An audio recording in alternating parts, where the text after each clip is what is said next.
I think. Shouldn't make assumptions. Makes an ass of you. You're also supposed to say, and me at this point, and I go, yes. So what's going on here, okay? I'll put the official version up. I don't have time to read it now, but officially that's a prisoner being put out in his misery by the Pharaoh, right? But if you look, his arms aren't bound or anything. He's not tied up. He's actually, his arms are out like this. He's a supplicant. He's agreed to this. And what you see a lot going on is some weird stuff I was saying. We'll come on to it in a second. There's no, what's weird about this thing? Look at the ears. What do the ears look like? Shrek. Leaves! They're leaves! Why would you draw a leaf for someone's ear? It doesn't make any sense at all, does it? Unless you know the Welsh word for leaf is daff, and daff means to hold or to keep. Alright, we'll come back to the other chance to look at Bob in a second. Why is a person got horns on his head? Well, the Welsh word for horn is coron, which is also a word for crown. So here's the crown. So you've got the crown, he keeps the crown. There's the crown, there's the leaf. So it's actually coron daff is the crown and the leaf. And if you look at his eyes, their mouths look. You see the mouth, the eyes? I mean, you can tell they're eyes, but they actually look like mouths, really. So you've got three mouths. Well, that's to proclaim. Remember the roch? So he's proclaiming. So we've got two of them there. So that's a heroic. If you go for the three mouths, some drawings look more like three mouths than this one.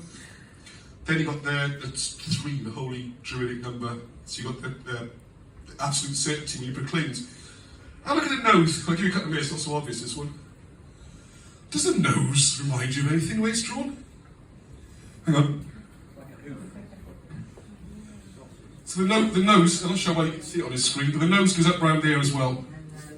So you've got a kind of bulb, and then come off the top. Get a little bit of a clue, it's still a national symbol of a country not far from you. It's a leek. So why has he got an ear? He's got leaves for ears and a leek for a nose. How weird is that? Until you know that the word for the leek is kenin, which gives us the message, kenid. The word for the ear being a leaf is dath, which means to hold or to keep. So he keeps the crown, he utters, you've got the mouth there, the message. Oh, what I also should have said, if you notice, you'll see this a lot on hieroglyphs, he's got three eyebrows, which is a bit weird. And there's a couple of possibilities there, because it'd be triarch means the chief. Triarch, people think it's Greek, that's a Welsh word. And also, it can mean bua, like a bow. What I haven't put on here, it's a curious thing, if you know the emblem for Glamorgan, you'll still see the three, they're more like chevrons now, it's the same symbol, it seems. How weird is that? Right, so you can see more of these examples. Oh yeah, so this one I'm going to finish with quickly. So if you look actually, this is weird, right? This is a drug ceremony. Have a look at it. I don't know if anyone, people here might know, but back in the 80s and 90s apparently it was very popular, because the brain sits on a membrane fluid, and it's called trepanation, I think, something like that. But anyway, a lot of drug takers apparently were doing it in Amsterdam. You make a little hole in your head, you take out some of the fluid your brain rests on, it does weird things. And you get like visions and trippy stuff and all that kind of thing. But also you'll notice he's got something stuffed up his nose, look. Hang on, I'll make it a bit more obvious. You see he's got like something going into his nose? And then behind him there's all like these mushrooms or flowers, I don't know what they are. And look at the feet of the hawk at the top. Do you see something weird about the feet?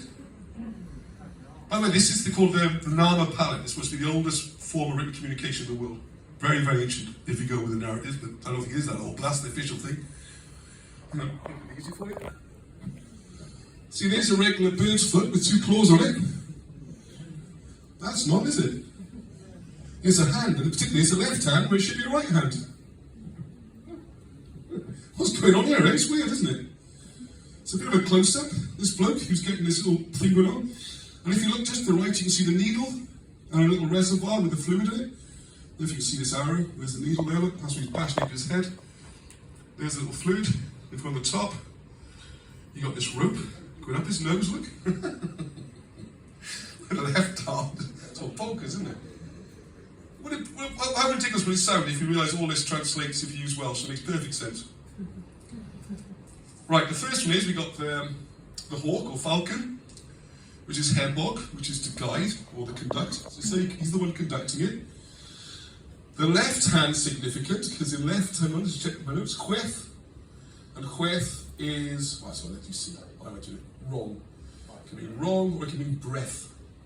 Same word, right? Not changing anything, it's the same word, breath. So this guy's using the breath, okay?